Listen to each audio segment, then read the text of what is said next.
오늘 에스겔 19장 말씀을 통해서 말씀을 깨닫는 지혜와 응답받는 기도의 은총이 우리가 넘치게 될 줄로 믿습니다. 오늘 하나님은 또 다른 방법으로 이스라엘을 경고하고 계십니다. 하나님은 여러 가지 방법을 쓰셨죠. 때로는 구원의 행동을 통해서 시청각 교육을 하기도 하시고 때로는 비유를 들기도 하셨습니다. 오늘은 애가를 지으라 라고 말씀하세요. 애가. 오늘 1절 말씀 볼까요? 너는 이스라엘 고관들을 위하여 애가를 지어 부르라. 이렇게 시작을 하거든요. 자, 애가를 지어 부르라. 이게 무슨 말일까요? 여러분, 굉장히 강력한 문화적인 도구 중에 하나가 노래입니다. 노래는 시간이 지나도 잊혀지질 않아요.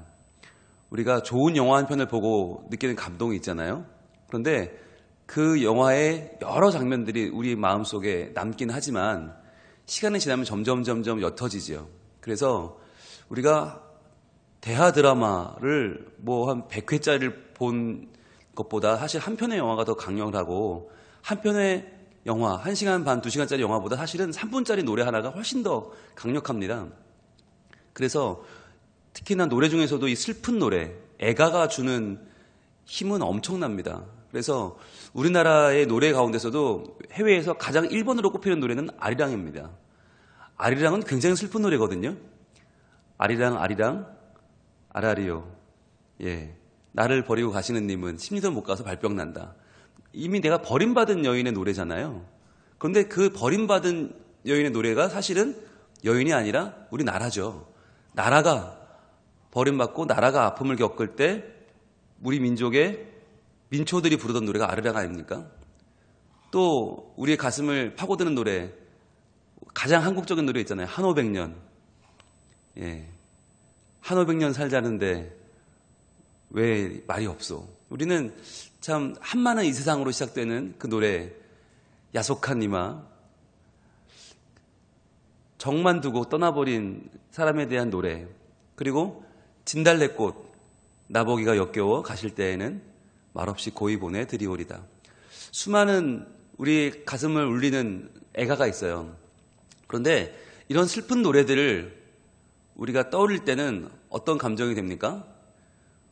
우리의 감정이 원초적인 감정으로 돌아가요. 가장 슬프면서도 가장 순수해지고 가장 깨끗해지고 또 내가 가장 순수했던 그 시절로 돌아가는 거죠. 노래는 힘이 있습니다. 우리를 정화시키는 힘이 있어요. 그래서 기쁜 노래, 밝은 노래보다 슬픈 노래들이 훨씬 더 오래 가고요. 슬픈 노래가 훨씬 더 영향력이 큽니다. 오늘 하나님께서 에스겔에게 애가를 지어 부르라는 이유는 뭐냐면 네가 이 슬픈 노래를 지어서 이스라엘 백성들이 그걸 부르게 하라는 거예요.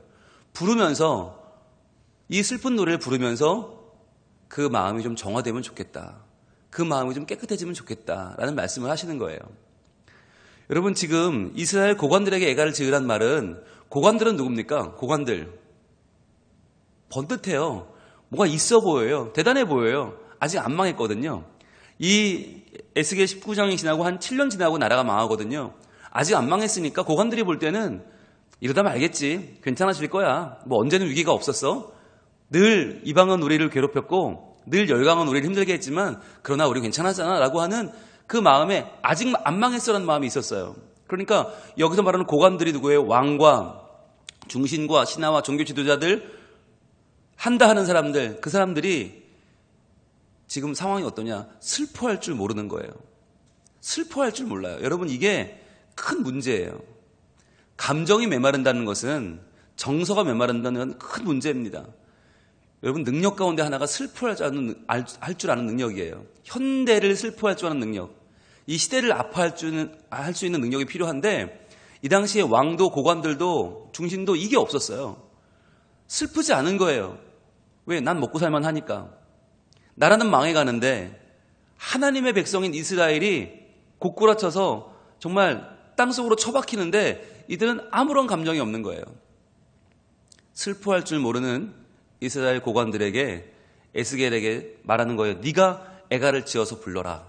그래서 저들의 마음, 슬퍼할 줄 모르는 저들의 마음에 이 슬픈 노래를 통해 저들의 마음의 정화, 영혼이 정화되는 아름다운 노래를 불러라 라고 말씀하는 거예요.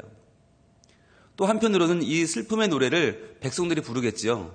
부르면서 아프고 아프지만 그러나 이게 어떻게 된 일인지를 자초지종을 좀 알라는 거예요. 왜 이런 일을 만났는가? 그냥 나라가 한꺼번에 망한 게 아니라는 거죠. 왜 여기까지 왔는가? 이 사태를 바로 알아라. 그래서 하나님이 노래로 가사를 주십니다. 이렇게 주십니다. 2절입니다. 부르라. 내 어머니는 무엇이냐? 암사자라. 그가 사자들 가운데 엎드려 젊은 사자 중에서 그 새끼를 기르는데, 이렇게 시작을 합니다.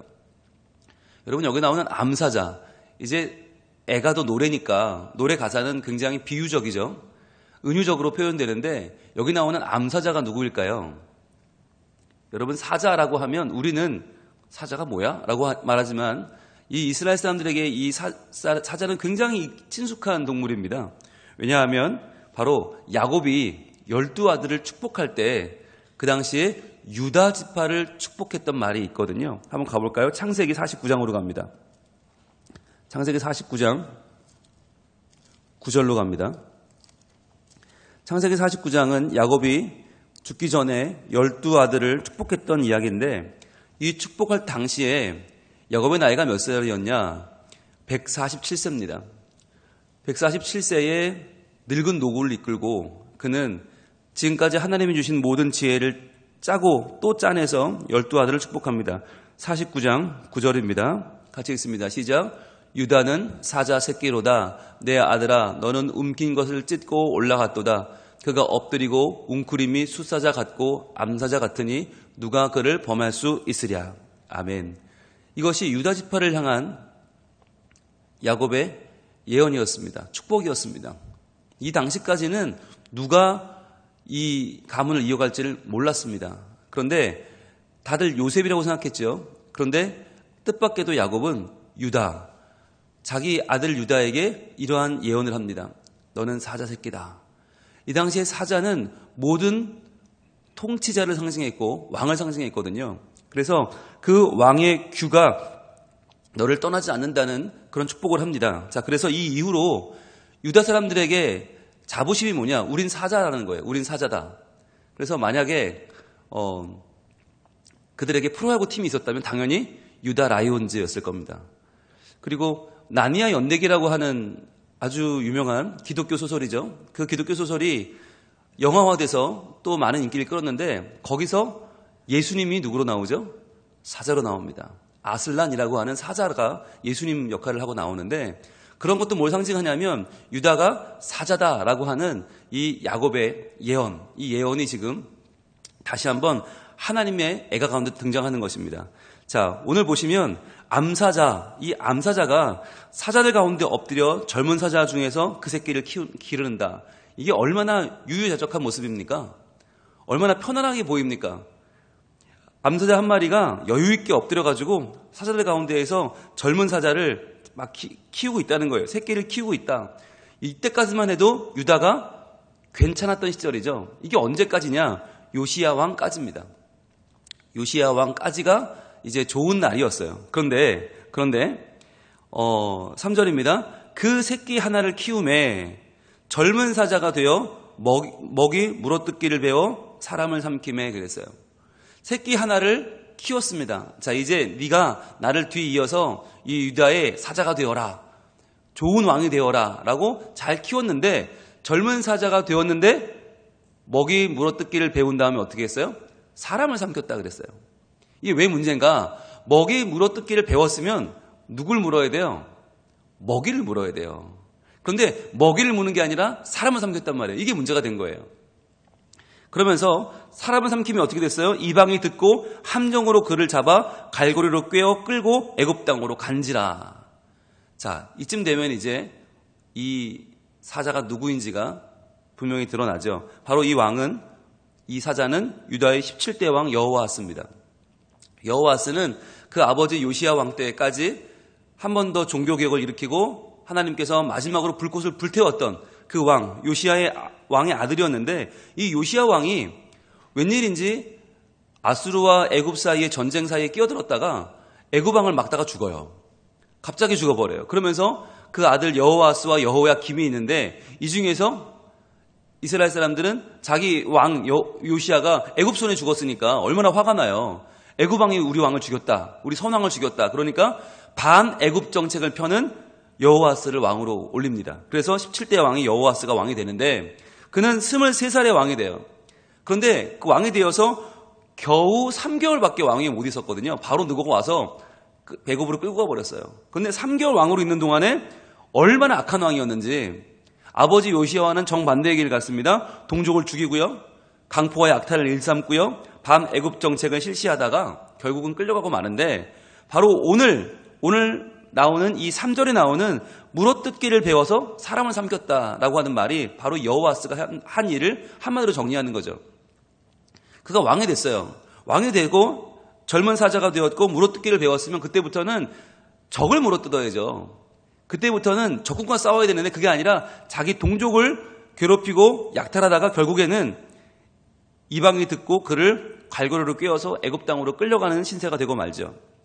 3개월이라고 하는 짧은 기간 동안, 재위 기간 동안 그는 죄만 짓다 끝나버리는 왕이 되어버렸어요. 그러니까 이것을 슬퍼하면서 애가를 부르라는 거죠. 자, 그러면서 5절입니다.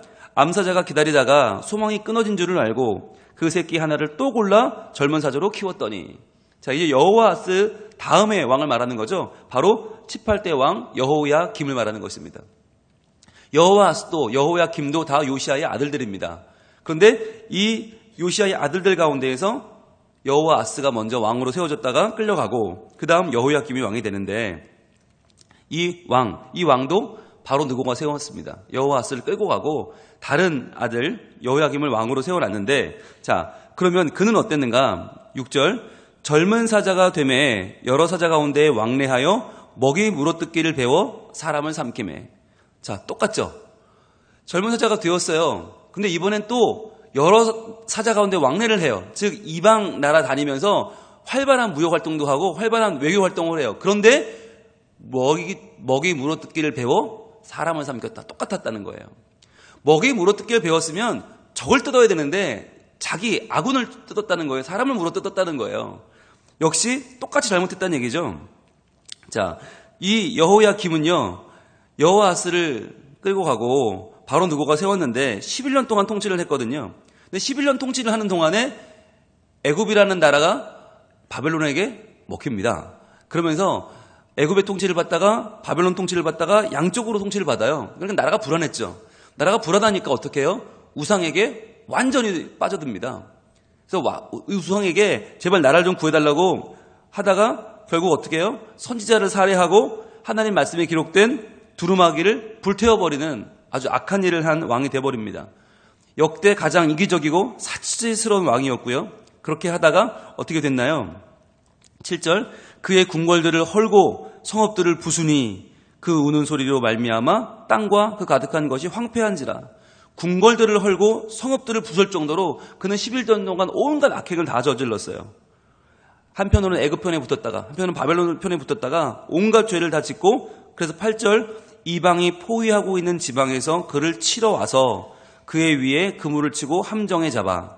즉 이방의 연합 세력이었던 아람, 모압, 암몬, 이 세 나라의 공격을 받고 휘청거리다가 결국에는 바벨론의 느부갓네살에게 포로로 끌려가는 신세가 되고 맙니다. 그래서 9절입니다. 우리에 넣고 갈고리를 꿰어 끌고 바벨론 왕에게 이르렀나니 그를 옥에 가두어 그 소리가 다시 이스라엘 산에 들리지 않게 하려 함이라. 이렇게 해서 애가를 부르라고 말씀하면서 3절과 4절에서는 여호아스 왕을, 그리고 5절부터 9절까지는 여호야김 왕을, 즉 17대 18대 왕 두 왕을 슬퍼하는 노래를 부르라고 합니다. 여러분, 이 슬픔의 노래를 이스라엘 백성들이 부르면서 무엇을 깨닫게 될까요? 아, 우리가 세운 왕은 유한하구나. 사람이 세운 왕은 우리가 세울 때는 좀 젊은 사자가 돼서 먹잇감을 탈취할 나이가 되면 이웃 나라들을 좀 물어뜯고 우리를 강대하게 해주기를 기대했는데 도리어 사람을 삼키는, 도리어 엉뚱한 백성들을 삼키고 백성들에게 온갖 노략질을 하고 그들을 못살게 굴다가 결국에는 망하고 마는 길을 왕들이 갔다는 거예요. 그런데 이 노래가 상징하는 거는 그럼 왕만 그랬냐? 아니라는 거예요. 그 왕의 시대의 모든 백성이 같은 길을 갔다는 거예요. 그래서 우리 모두가 하나님 앞에서 이렇게 어리석은 사자의 모습이었다. 하나님은 우리를 우렁찬 소리를 내는 사자로 세워주셨는데, 그런데 이제는 어떻게 됐어요? 그 소리가 다시 이스라엘 산에 들리지 않게 됐다. 다시는 그 사자의 우렁찬 표울 소리를 들을 수 없게 되었다. 왜 이렇게 되었는가? 바로 우리가 하나님 앞에 범죄했기 때문이다. 이것이 이 애가의 내용입니다. 그런데 여러분, 이 애가는요, 끝까지 애가로 끝나고 맙니다. 여러분, 오늘 19장 마지막 절, 14절 마지막 부분을 보시면 제일 끝부분에 이렇게 써 있어요. 이것이 애가라, 후에도 애가가 되리라. 제일 끝부분에 보이세요? 한번 이것을 분홍색으로 표시해 보세요. 이것이 애가인데 후에도 애가가 되리라. 이것은 무슨 말이냐면 이 슬픔의 노래는 결국 기쁨의 노래로 바뀔 수 없다는 거예요. 그럼 무슨 말이냐? 슬픔의 노래가 기쁨의 노래로 바뀔 수도 있다는 거죠. 그런 노래도 있다는 거죠. 그게 뭘까요? 과연 어떤 애가가 슬픔의 노래에서 기쁨의 노래로 바뀔 수 있을까요? 바로 십자가입니다. 여러분, 십자가는 슬픔의 노래죠. 왕으로 오신 예수님이 체포되고 불의한 재판을 받고 가시면류관을 쓰고 창에 찔리고 십자가에 달려 죽으십니다. 여러분, 이건 애가죠. 슬픔의 노래입니다. 이건 너무나 슬픈 노래예요. 그런데 이 슬픔의 노래는 후에도 애가가 되리라가 아니죠. 후에는 애가가 아니라 무엇으로 바뀌어요? 찬송으로 바뀌게 됩니다. 오늘 우리 찬송했어요. 십자가 십자가 내가 처음 볼 때에 나의 마음에 큰 고통 사라져. 오늘 믿고서 내 눈 밝았네. 참 내 기쁨 영원하도다. 이 십자가가 처음에는 애가였는데, 처음에는 슬픔이었고 아픔이었고 정말 십자가만 생각해도 눈물이 나는 그런 예수님의 고통의 상징이었는데, 그런데 이 십자가가 이제는 나에게 구원의 노래가 되었고 이제 나를 살리는 노래가 되었고 내가 하나님의 자녀로 거듭나는 가장 대표적인 표시가 되었습니다. 그래서 교회마다 십자가를 걷는 거 아닙니까? 왜 밤이면 시빨간 십자가가 모든 부산을 채웁니까? 바로 이것이 애가였지만 이제는 더 이상 애가가 아니라 우리의 삶을 새롭게 하는 하나님의 기쁨의 노래, 감격의 노래, 찬송이 되었기 때문입니다. 우리가 불러야 될 애가는 무엇입니까? 바로 십자가입니다. 여러분, 이 십자가를 통해서 우리의 영혼이 새로워지고 다시 한번 우리의 영혼이 힘을 얻고 나의 모든 못난 모습과 죄악된 모습과 연약한 모습을 이겨내고 이 모든 죄악을 회개하고 새로워지는 하나님의 은총이 오늘 우리에게 가득할 수 있기를 축복합니다. 기도하겠습니다. 하나님, 오늘 하나님은 에스겔에게 이스라엘이 곧 멸망한다고 애가를 불러 이 모든 슬픔을 전하라 하십니다. 하나님, 이것은 완전한 슬픔이요 애가입니다. 후에도 애가가 될 것입니다.